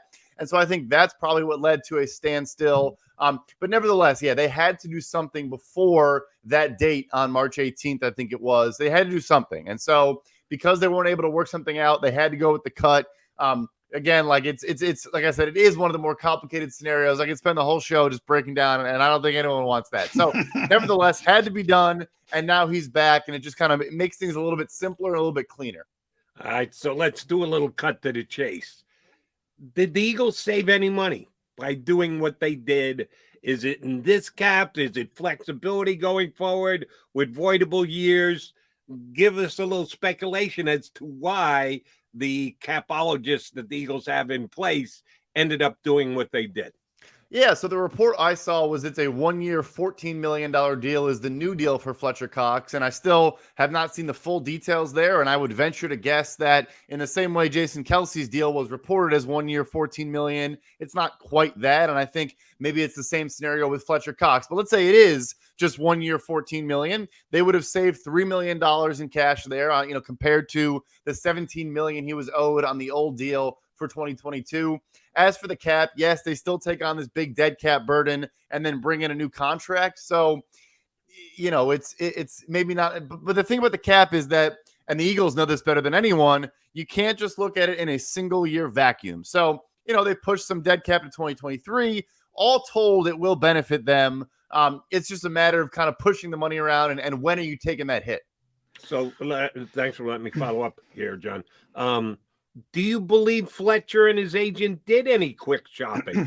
Because it was a pretty good quick turnaround that the report was he's released. And then within 8 or 9 hours, report was very close to re-signing. Now he's officially re-signed. Do you think his agent saw what was out there in the market and found out that there was no one willing to play in those neighborhood / number markets, and that's why he came to terms to re-up? I don't know. I think that the interior defensive line group was arguably the weakest position group in free agency. I think we saw a handful of strong contracts as teams kind of overpaid because of the scarcity there. And so I think he probably did have a handful of suitors. I know, maybe he's not the Fletcher Cox he once was. I still think he's probably better than a lot of the guys that got signed in this free agency class. So I'm sure there were some suitors. I think he probably wanted to return to Philadelphia if possible. I'm sure other teams were offering similar, 1 to 2 year deals for around, 12 to 14 million, whatever it was. But ultimately, as long as Philly played ball and gave him a solid deal, didn't kind of lowball him or really, not make it a respectable offer, I think he wanted to stay. Brad, one interesting, it seems to be an uptick to me. You'd probably know a little bit better. I remember Anthony Barr turning tail on Jody's Jets a couple years ago, but this year we've had at least 3 pretty high profile players, Randy Gregory, J.D. McKissick, I forget the third, Jody, help me out, agreed to terms, Zadarius Smith, agreed to terms, and then all of a sudden said, you know what, I'm going to do a 180 in the so-called legal tampering period, which is an oxymoron, but they changed their minds. So is that, have you seen a spike in that trend? Is that, it seems to be more than usual to me. It's funny you mentioned that. So I did, it does happen. We get it, like you said, Anthony Barr happened a couple of years ago. We get a couple examples, but it's usually like one an off season or maybe even like one every other off season. When the third one came through, I reached out to a couple agents and I just said, like, what's the explanation for this, or why do you think this is happening and stuff like that? And they said, I think it's just kind of an outlier year. And 2 different ones said, I don't think people realize we're negotiating with multiple teams down to the very last second. Like, we may have the same offer on the table and we're going back and forth on language, or we're trying to get a sweetener from one or the other. And it is like you could be 99% of the way done with 2 clubs and then you make that decision. So they said, yeah, you maybe just don't hear about it as often. It doesn't get out as often, and you don't see a true kind of sea change where a guy makes a decision. But this is why, both of them also kind of lamented. This is why reporting is done too early. And people put stuff out before the paper's actually signed, reports get out, and that's kind of their, they kind of blamed that more than putting it on, the onus on them. But it does happen. They're the ones putting it out, Brad. That's the thing, though, is that for the most part, sure, but not always, right? Or maybe they'll tell the guy, like, hey, look, we are at the finish line. We're almost done. You should maybe hold off on reporting this, but just so you know, get ready to report on it. And the guy just kind of fires it off and says, these two sides are agreed on a deal. And they're like, look, we didn't actually, we didn't agree on everything. We agreed on the parameters. We agreed on the overall value. But in the case of Randy Gregory, and this is what folks don't get too, look, the numbers and the money is obviously a big part of it. These are, 50, 60, 100-page contracts with language that goes on forever about all the different contingencies. And so, Randy Gregory's, for example, was just simply voiding guarantees if he got fined by the league. Like that's not, but people think contracts are getting held up over, but that is what contracts are getting held up on over. All right. My next question is a two-parter, and they tie to each other. Reported that Darius Slay's contract has been redone by the Philadelphia Eagles to save over $10 million in salary cap space.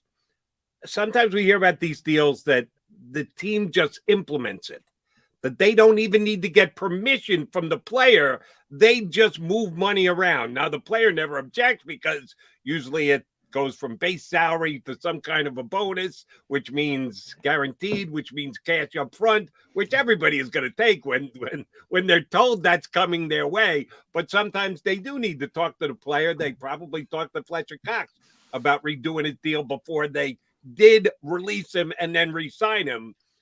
Explain how that works where a team can just move money around. And do you know in the Slay deal, was it something they did working with Darius Slay's agent, or was it just the Eagles doing their own in-house restructuring of contracts to provide salary cap relief? So what that is, and I would say, almost every team on almost every contract, not all of them though, but for the most part, it's called automatic conversion language. And so it is written into the contract up front, essentially, that if we need to restructure your deal to create salary cap space, we can do that unilaterally without you signing off on it, without you giving us permission.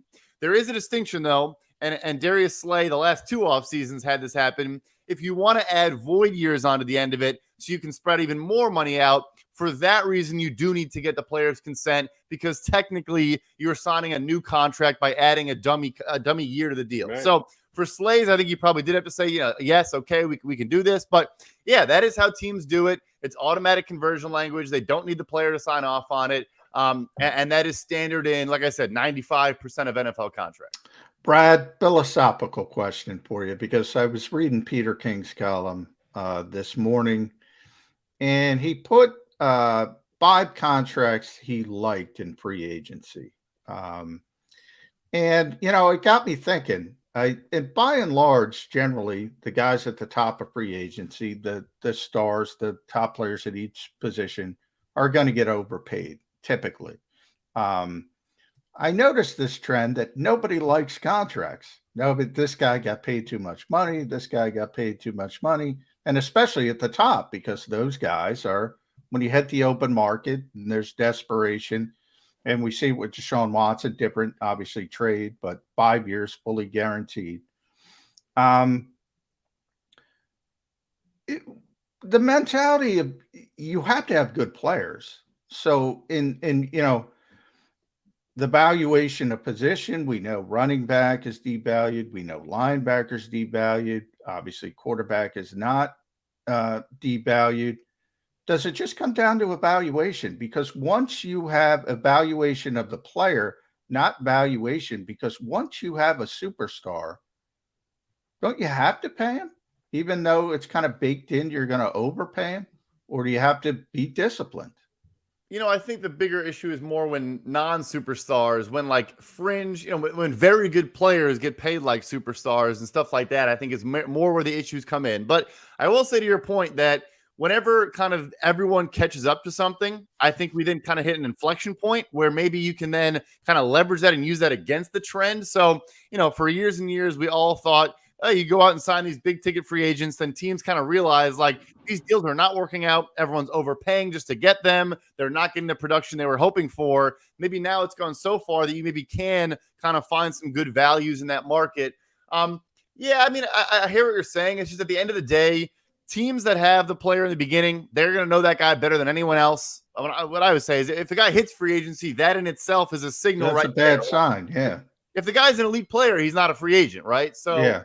Teams have too much control in this league to let that happen. But I hear you. Maybe we now have reached the point where if everyone thinks that, then you probably could actually sign a top of market guy and it won't be as bad as it used to be. Brad, a quick story for both you and John that kind of frames the question / point that I want to make. Doing a radio show 30 years ago, 20 some odd years ago, I had Bobby Clark on as a guest, and I asked him about a free agent signing by another team. And he said to me, I'm not going to allow another team to dictate the salary structure of my team. And I just kind of rolled my eyes and said, well, Bobby, you may not like it, but oh, yes, that salary structure has just been changed because this other team made this decision. And man, did he get mad at me for saying that. He didn't want to hear it, but I felt the need to do so. How is the rest of the National Football League responding today, do you think, behind closed doors to the Deshaun Watson deal? Because, oh, by the way, the bar has just been reset across the entire National Football League. And no matter how much other teams want to say, well, we wouldn't have done that. Well, you're right. You may not have, but, oh, it's going to affect what you're going to need to do going forward. How are the other 31 teams reacting to what happened with Deshaun Watson this weekend? There are some owners that are probably very upset. And to put it simply, like, yes, the 5 years fully guaranteed is now 2 years beyond Kirk Cousins. But the thing that's really is different there is that folks don't know this. If you fully guarantee money as an owner, you have to put the future money into escrow. So the Browns have to put $157.5 million into escrow for Deshaun Watson's contract alone. That is something that not all owners can do. I mean, I'm not going to name owners, but like there are owners that do not have the liquidity and the cash on hand to ever do that. I did it for you, Brad. Mark Davis. There's one. The owner in Philadelphia, that's not an issue. If he wanted to do that, I'm sure he could. I'm sure he would. But that is an issue where it is creating a market that there are clubs that cannot contend in. So obviously it's an outlier situation. And obviously, there's ways to combat that. But you look in the same state of Ohio, if Joe Burrow asks for that contract next year, which he should, Mike Brown cannot do that. Like again, I don't want to speak to the man's finances, but based on everything he's done in his contractually in the past, I don't think he can do that. So definitely, I don't think owners were stoked about the structure there. It definitely changes the game. I think players are going to push now. Obviously, quarterback is its own market and has different things happen to it. But, if you're a player now, you say, okay, well, quarterback is 5 years, but I want fully guaranteed money in, the third year of my deal now as a position player and stuff like that. It absolutely changes things for everyone. Well, you mentioned that name. That's always been an interesting name to me, Kirk Cousins, because he's a good quarterback, but, he gets paid like a great quarterback. And then it's tough to build a winning roster around that type of quarterback. Here in Philadelphia, people have made this a big thing that the Eagles have this shelf life because Jalen Hurts is a young ascending player to build up the roster around him. But man, that window is small, Brad. I mean, this is it this year. And then you have to start talking extension with a player like Jalen Hurts. I mean, you can play out the fourth year of his rookie deal, but he's probably not going to be happy with that, even though he's a stand-up guy. I think they could do it, but ultimately the shelf life is not that long. And then you have to start talking about what's the benchmark now? $35 million for a quarterback in this league? Cost of doing business for an effective starting quarterback? Never mind the Aaron Rodgers and the Deshaun Watsons and the top tier.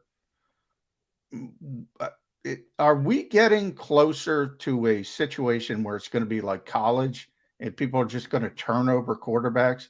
Because if you don't have the superstar, why are you going to pay 30, 35 million for just a guy? 100%. I mean, I think we're seeing that play out right now in real time where teams reacted to, Carson Wentz and Jared Goff in 2016, got the extension after their third year.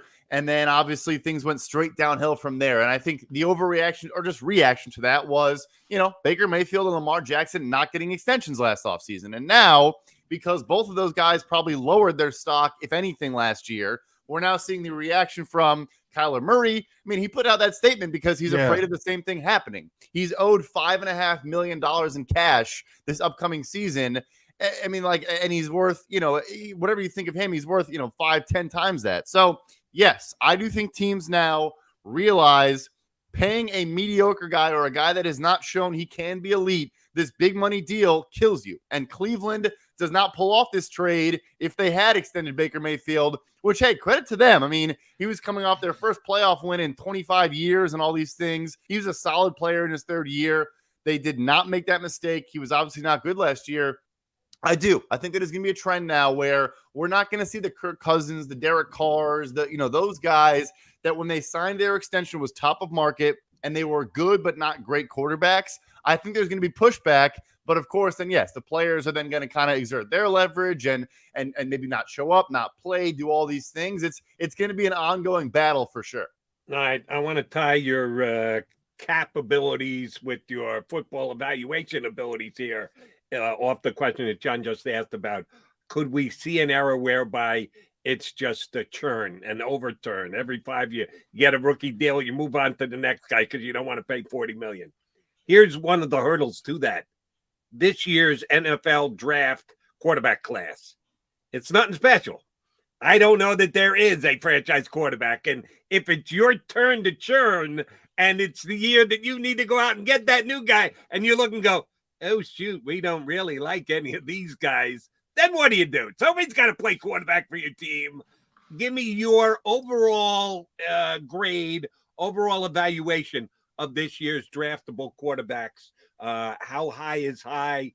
Is it going to be Willis first because he's got the biggest upside, but maybe the biggest floor as well? Give us the Brad Spielberger draft report on quarterbacks coming out in this year's draft. Well, no, I mean, your point is perfect, and that's why teams are afraid to do this, because even having an average quarterback or maybe slightly above average, that stability, that high floor is worth a ton of money or worth a ton of value in the NFL. Yeah, I'm not a fan of this quarterback class at all. I do think Malik Willis will be the first quarterback off the board. I think he will go in the top 10 picks. Maybe if someone has to trade up into the 9-10 range, but I do think that'll happen. And then I think Kenny Pickett will be a first rounder, and Desmond Ridder is a fringe, maybe bottom of the first round type guy as well. But yeah, I don't think it's a particularly strong class. I would be nervous. I mean, look, I don't want to start any of these guys right away. Pickett's probably the most pro ready. Willis, in my opinion, you are targeting week 1, 2023 with him. I do think his tools are just a lot better than everybody else's, but yeah, that is the risk. And that's the whole point. That's why these guys get paid, because if you're a GM and your job is on the line, we may make fun of going, 9-8 and sneaking the playoffs as a wild card, or because you should have bottomed out and had a top pick, whatever. The incentives of the decision makers are not going to align with our, armchair GMs at home. And so that's why those guys get paid. All right, I'm going to pick on a couple players here, Brad, because what the heck? They're making a lot of money, so they can take it. But I'm going to guarantee to you right now that after 2 years, Kristen Kirk and Marcus Williams are either out or they're restructuring their deals. Because to me, they're good. They're good players, but they're not great players, sort of what we were talking about at quarterback. But they're being paid like great players now. And the expectation by fans in their particular markets will be to see great players. And they're not going to be great players. And they're going to go, what the hell's going on here? Have NFL teams done research on this? And have people like you done research on just how many big money free agents flame out after those first 2 years, when teams are smart enough at least to structure those things to sort of have an out in year 3? Absolutely. This is something that's been going on for a long time. Expected contract value, or just the actual expectation of how much money on this deal is actually going to get paid. How many years is this guy actually going to play on this contract? For Kirk, in the structure there, it basically is a 2-year deal, and then we'll see. It is way too much money regardless of the structure. But yeah, and then Williams, the thing there is, yeah, it is a huge deal, but it's also interesting there for him to not get the same money that free safeties were getting in 2020 offseason, so 2 years ago now, It's a bit surprising. It's not, because the NFL has kind of shown the last couple of years they value these true deep third free safeties less. The guys that are willing to pay are guys that can play in too high, that can come down in the box, make plays in the run game, maybe can cover in the slot, just have more skill set than just being a ball hawk that stands in the deep third and maybe only impacts a handful of plays a game. But yeah, I mean, that's what goes back to our original conversation. That's why, these deals are coming down a bit is, the odds that these guys are playing on 4 and 5 year deals is close to 0%. Yeah, I got a disagreement with both of you guys. I think Marcus Williams is a hell of a player. Yeah. You just described him as being great in one aspect of, or a couple, not all aspects of being a safety. Don't you think the Ravens are going to expect him to be that kind of safety, to be able to do more, to give him that kind of money? I think he's capable of it. I'm apparently a bigger fan than either of you two guys. You don't think the Ravens be okay with paying him to do exactly what you just suggested are his strengths? I thought he got better last year in those areas. I thought he did improve, better run defense, better just, more versatility to his game. I'm a fan for sure. No, like I'm saying, like the fact that he could have pushed to try to get $16+ million per year. He was a top guy available, coming off a franchise tag, another good season. I don't disagree with you. It's just that's kind of been the trend. But yeah, like you're saying, I mean, we're talking about an organization that understands safety play probably better than any other organization in the NFL. I just think that, again, if they viewed him truly as a guy they thought was elite in all those areas, he's getting more, not more than Jamal Adams, but he's approaching Jamal Adams. He's not getting $14 million per year.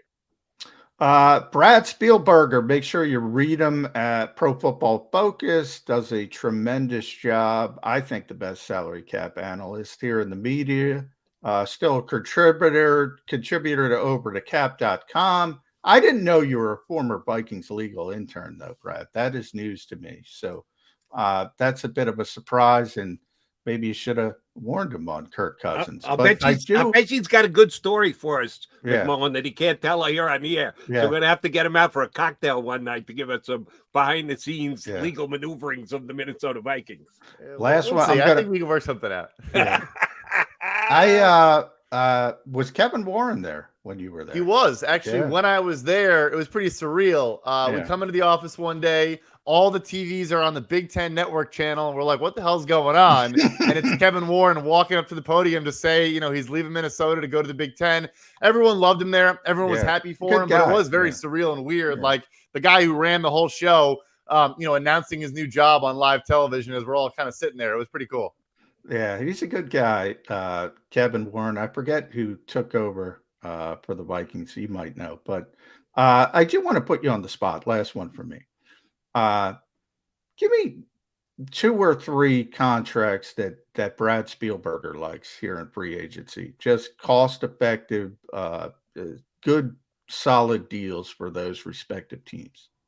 Yeah, so I thought Baltimore Ravens did well with Morgan Moses. Right tackle, can play some left tackle, 3-year, $15 million deal. He was with the Jets last year, but with Washington for almost a decade, I think, before that. Just a really solid player. Doesn't miss really many snaps at all. Good as a pass protector and a run blocker. I just thought that was a great deal. I'll stick on the offensive line. Young guard James Daniels, going to be 24 years old in week 1. Will be younger than some prospects taken in this year's draft class. Steelers signed him for 3 years, $26.25 million per year total. About almost, a little under $9 million per year. I thought that was a great value deal as well. Let's see, one other one for you. I made a list this morning on blanket, but those 2 I thought were great. Very good. All right, I'm going to put your feet to the fire, Cap Boy, and make you make a prediction. Russell Wilson's contract was not redone.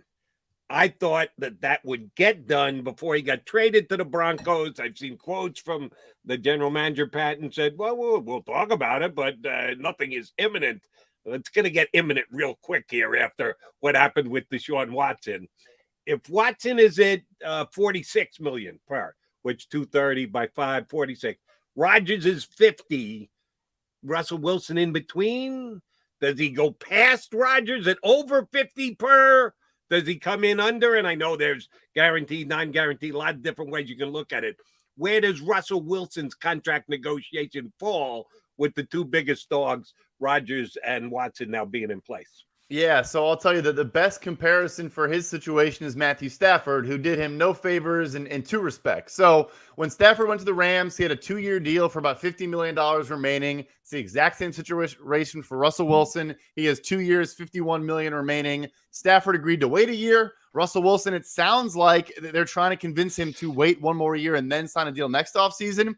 The second way Stafford did not help him, signed a 4-year, $160 million extension for $40 million per year. He did get $135 million of that guaranteed, so very strong, guarantee structure. But yeah, I mean, that works against Russell Wilson getting some market topping deal very strongly. I mean, he took a discount. He kind of said he took a discount, but nevertheless. So I think it's not going to happen this offseason. I think they will wait until next offseason. And then my answer kind of comes down to, how does 2022 go with Denver? I mean, look, if they make the playoffs, then I'm sure he'll get, I would say, between Watson and Rodgers, but he might push for over 50. If they, finish third or fourth in this gauntlet AFC West, I think they'll say, look, yeah, we'll give you a new deal. We'll give you, 43, 44, whatever per year, but we're not going to be passing, the Mahomes, Watson, whatever deals, which, I mean, look, they don't have a lot of leverage. All the leverage lies with Wilson when you trade that much. So maybe he does top 50, but I don't think Denver is going to be too excited about that. Yeah, I think he flexes his leverage muscles this offseason. I think a deal gets done before they ever take the first snap of this year. We'll have to wait and see where it falls in. Brad, great stuff. We always appreciate when you come in. We are going to get you out for that cocktail for the behind-the-scenes Viking stories one of these nights. Thanks for coming on with us this morning. Thank you, guys. Thanks, Brad Spielberger from overthecap.com and Pro Football Focus. All right, J-Mac, McMullen and McDonald coming back. You know what we got to do. We got to put a bow on the show.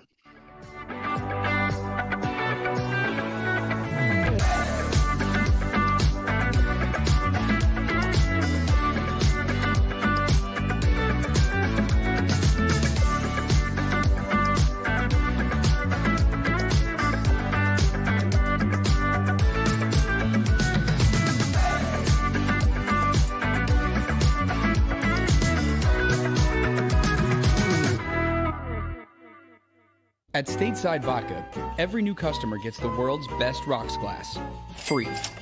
What's that? A rocks glass? You're telling me that bottle is cut in half? You could say that. Holy shit. And you're telling me I can get one of these glasses for free? That's right. One free rocks glass per customer with each first-time purchase of Stateside Vodka. So good, it just disappears. Imagine for a moment that you went to work today and when you came home, you were catastrophically injured. Your life and your family's life. That's what happened to union construction worker Mike Little. I was scared of what the end was going to be, but to be 100% honest with you, I knew I was going to be all right just by talking with Brian. In my heart, I just knew everything was going to be all right. Call the firm and find out why they say, "We got this." Call 215-458-2222. Go for the midnight dares. Go for the memories. Go for the view that goes on forever.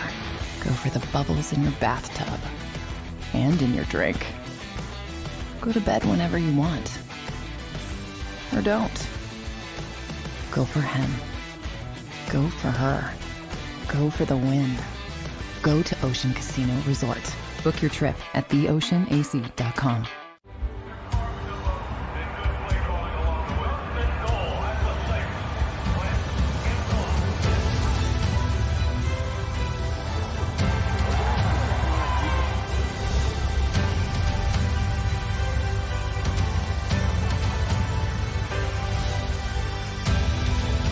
Field of life, First Trust Bank is there for you. Champions on three. 1, 2, 3. Because Philadelphia dreams deserve a Philadelphia bank.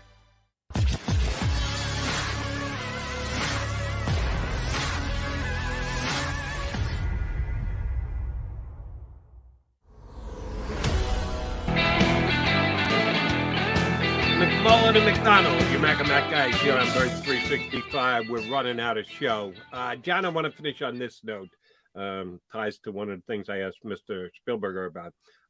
When a new bar is set, the Browns just reset the bar in quarterback money, $230 million guaranteed to Deshaun Watson. You may not like it, like I told my Bobby Clark story. You didn't like it a little bit, but it's just the reality of the situation. Yeah, other it's the rules teams of the do game. Other teams do other things, and then you have to react and or adjust. Something happened in the National Football League this weekend, and I want to see your prediction on how the Eagles are going to react and or adjust.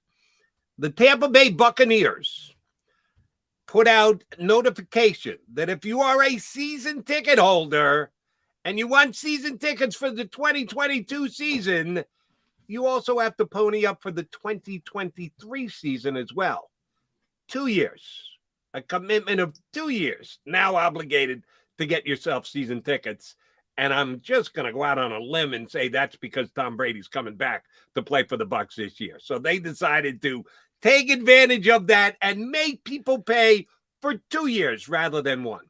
I think it's a stone cold money grab, and any explanation around it or about it is just spin that I can laugh at. But they did what they did, and it's their right to do it. Anybody can do anything. You're running a team. You can make any rules that you want. And then the fans get to make the choice as they so desire. Philadelphia Eagles by 2025, because all you need is one to open up the door. I remember forever the Jets took a lot of victory laps on the fact that they were the last team to make preseason buying a part of the season ticket package. All the teams in the National Football League, you bought your season tickets, was just for the regular season game. Individuals for the preseason games.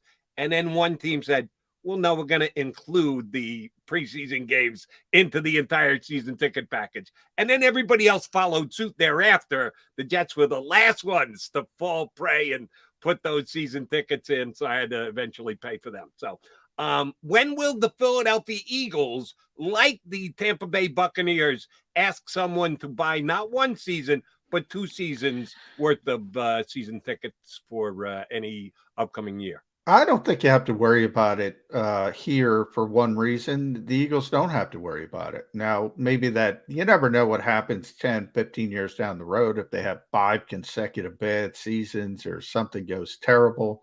Maybe they have to try some things. But I don't have to worry about stuff like that in this market. They sell tickets no matter what, no matter who's out there, no matter what people say.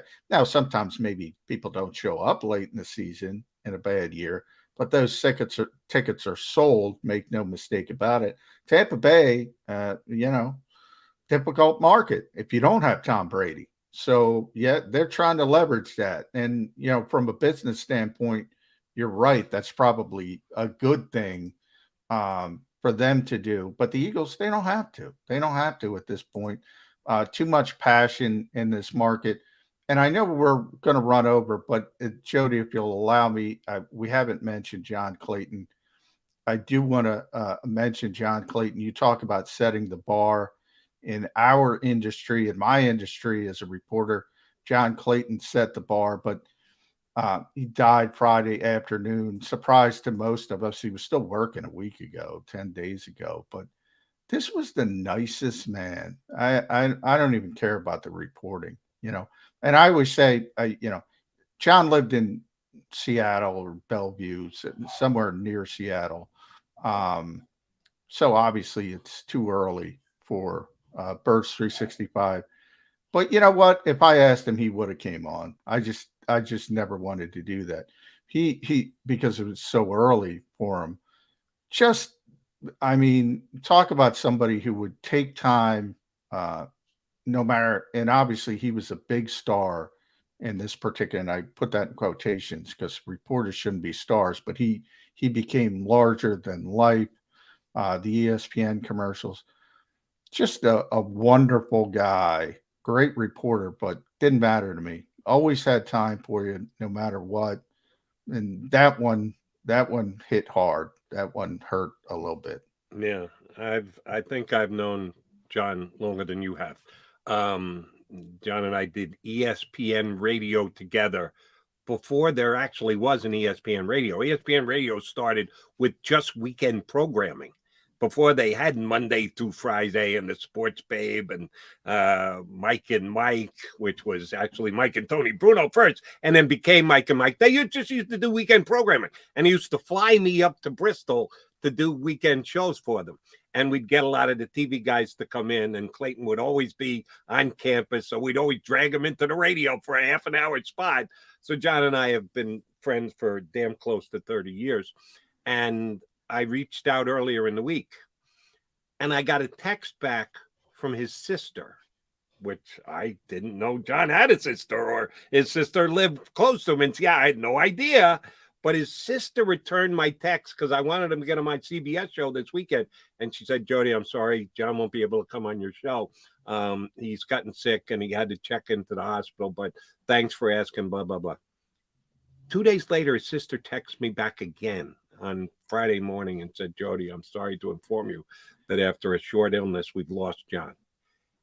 Her brother just passed away, and she's returning my texts because I wanted to get John on my show this weekend.